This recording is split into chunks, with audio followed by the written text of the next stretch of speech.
out there on this Monday morning. We're tracking temperatures a bit on the cool side, but later on today, we'll see those temperatures jumping upper 70s to right around 80. Really great start to the work week. Will this stick around through the rest of the week and the weekend? All those details of that 7-day coming up.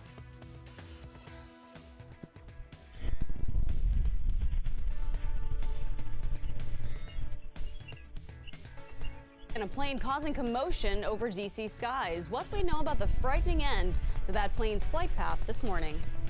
And family members in jail this morning. How police say a mother and daughter allegedly covered up a grandmother's murder. And paying for pet care. How you can prepare if your four-legged friend has an emergency.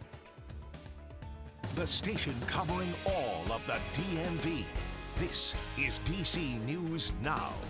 All right, it's 6 o'clock on this Monday morning. Good morning to you. Thanks for joining us. I'm Corey James. Good morning. I'm Tanaya Wright. We're going to start you off the live look outside this morning. Jackie, looks like we're going to have a great day out there. Yeah, later on today. Although we're tracking some clouds out there, we're taking a live view of the skyline in Roslyn and Arlington, Virginia. Later on today, we will be seeing the sunshine, and that sunshine will certainly give way to some warmer temperatures. And also, again, very nice day out there. But out there this morning, a bit of a chillier start, especially for our western zones where we're starting off into low to mid 40s. Seeing those low 40s in Winchester as well as Cumberland, upper 40s, Luray, Woodstock, as well as Culpeper. Even Frederick coming into the upper 40s right now. Some of the warmer spots, though, D.C., we just dropped from 60. Now we're at 59 degrees, as well as Lexington Park also at 59. So we're seeing a bit of a difference from yesterday morning, between 5 and close to 15 degrees cooler than where we were yesterday morning around this time. Visibility has also been reduced. We're seeing some patchy dense fog, certainly noticing more of that dense fog down towards Luray and Culpeper. So around that area, please make sure to take it slower on your travels. Be a bit more cautious. High pressure down towards our south, and that's keeping us dry and quiet out there. And we'll continue to notice those dry conditions for the day today. Most of us will be dry tomorrow. There is that spot chance for a shower into the afternoon hours. Aside from that, the big story tomorrow is that it'll be a little bit warmer. We're talking mid 80s tomorrow, low 80s on Wednesday under mainly sun-filled skies, and overall a quiet work week. But what can the weekend have in store? All of those details of that 7-day in just a couple minutes. But Shanika's here with the on-point look at that morning commute on this Monday. All right, so we're starting to see some brake lights out of Montgomery County. This is 270 heading southbound right near Montrose Road. Past that point, you'll find crash activity to the right. But looking at 270 overall, you're looking pretty good. You will see a tap on your brakes through Hightstown and Clarksburg. The rest of your way, though, aside from that situation in Rockville, you should be all good and clear. Now, the outer loop stretch through Montgomery County, Silver Spring past 29 is slow. This is your normal volume delays you're dealing with on a daily. 95 north and southbound on the Maryland side, and Virginia actually is looking good and clear. Thank you, Shanika. Your time right now is 6:02 on a Monday. Yeah, let's take a look at your Know and Go headlines this morning. People across the DMV were rocked by a loud sonic boom yesterday afternoon. This after the military sent jets from Joint Base Andrews to intercept a plane that illegally entered D.C. airspace. Officials say they determined the plane was not a threat. They say the plane later crashed in southwestern Virginia. The Loudoun County School Board appointed Dr. Aaron Spence as the new superintendent. The previous superintendent, Dr. Scott Ziegler, was fired back in December following an investigation into how the school system handled 2 sexual assaults.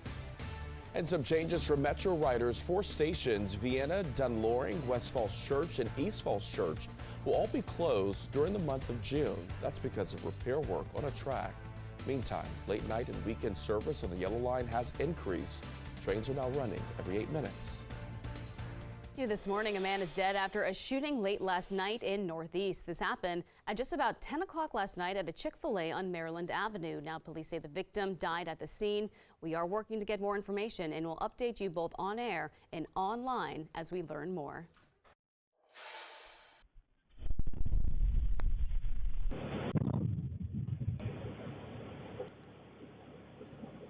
All right, developing this morning, a loud boom was heard across the DMV yesterday, and now we're learning more about what caused it. Defense officials say it came from fighter jets scrambling to respond after a private jet flew right over D.C. Officials say the pilot of that jet was unresponsive as air traffic control tried to reach out. Moments later, the plane crashed in a remote part of southwestern Virginia. We do want to get right now to our Joseph Omo, who is tracking the very latest developments on this story this morning. So, Joseph, what are you learning? Hey, Tanaya, good morning to you. Yeah, well, for many people, it was just a normal Sunday afternoon in June. As you'll recall, it was absolutely beautiful outside yesterday. But right at around 3 o'clock, that is when that sonic boom was ricocheted across the entire DMV. It spanned several counties. A lot of people heard that boom. I'm sure you guys did as well. Well, now we're learning from officials this morning that it was because of some fighter jets, some F-16 fighter jets, some of which took off from Andrews Air Force Base right here behind me. They were on high alert because a private business jet was flying through restricted airspace over Washington, D.C. And new this morning, I want you guys to take a look at this video that we are getting from southwestern Virginia. This is a place known as Montebello. It's a mountainous area about an hour from Charlottesville. That is where this Cessna Citation business jet crashed, and rescuers say there were no survivors. Now, the FAA says this plane took off from Tennessee. It was bound for Long Island, New York, and it did get there, but then it flew over MacArthur Airport where it was supposed to land. It turned around and it headed back towards DC. That is when it crossed into that airspace that is heavily restricted. The North American Aerospace Defense Command, a lot of us know it as NORAD, they say that fighter jets were authorized to intercept after the pilot wasn't responding. And that, guys, is what so many of us heard, the sonic boom of this F-16 fighter jet. Now, one video that's gone viral is of a man and a woman playing music together when that mysterious sound was made. Take a listen to this.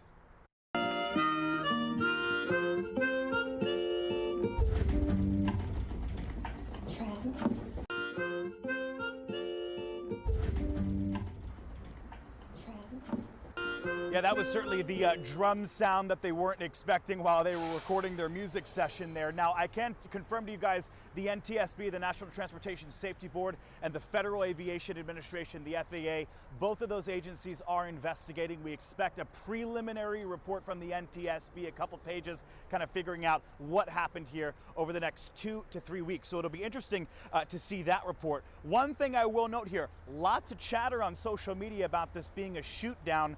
We don't have any confirmation, Corey and Tanaya, that this was a shoot down. This jet was intercepted. These F-16 fighter jets tried to get this business jet's attention because the pilot was unresponsive, but we don't have any word that this was an actual shoot down. We are still waiting to hear more about that. Coming up in the next hour, we're going to take you inside of this private jet's flight path and show you when it was exactly that it turned around up in New York and headed back down to D.C. Reporting outside of Joint Base Andrews, Joseph Olmo, D.C. News Now. Back to you. Joseph, thank you. Your time right now was 6:07. A Prince George's County mother and her teenage daughter are waking up in jail this morning after allegedly killing the family's grandmother. These are the two women in custody that you see here. 44-year-old Candace Craig and 19-year-old Celia Hardy. Now, both are linked to the murder of 71-year-old Margaret Craig. According to investigators, Craig's remains were found Friday afternoon in the basement of this home near Hill Road in Landover. Police believe Craig's daughter, Candace, murdered her about 2 weeks ago, and they say Hardy, Craig's granddaughter, helped her mother dispose the remains. Now, Craig is being charged with first-degree murder. Hardy is facing an accessory charge for allegedly assisting with the crime. The motive right now is unclear. Is the most unpleasant option.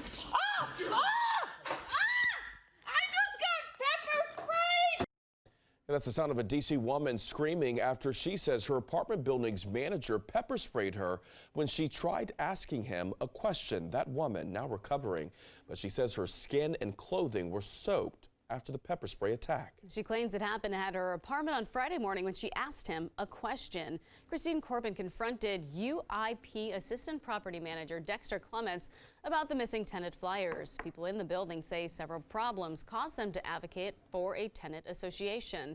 Corbin says that they've had homeless people living in the building and even rats. I'm putting my face in front of the camera to ask the mayor, the council, Brianne Nadeau, to get involved and put these property management companies to task, because this is just appalling.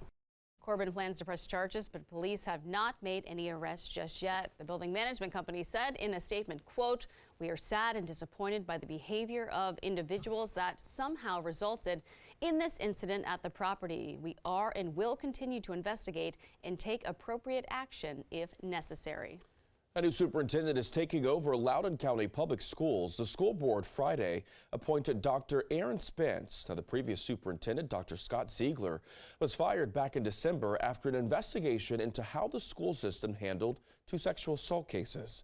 Spence served as superintendent for Virginia Beach Public Schools since 2014. In 2018, he was named Virginia Superintendent of the Year. He steps into the new role in the next few months. Your time right now is 6:09 this morning. Heads up if you ride the Metro's orange or silver lines. 4 stations are now completely closed and will be until the end of June. The 4 stations are Vienna, Dunloring, West Falls Church, East Falls Church, all of them in Virginia. Metro says crews will be replacing track that has been there for 40 years. All 4 stations will reopen on June 25th.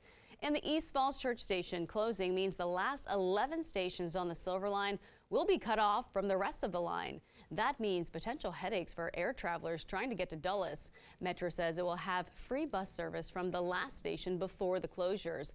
That's Ballston Station. Trains on the Silver Line will continue running on the other side of the closures as well. Meantime, some good news for Yellow Line riders. Catching a late night or weekend train could be a little easier now. Metro has increased service on the line to every 8 minutes from open to close. Now that is a change from the previous late night and weekend frequency of every 12 minutes. All right.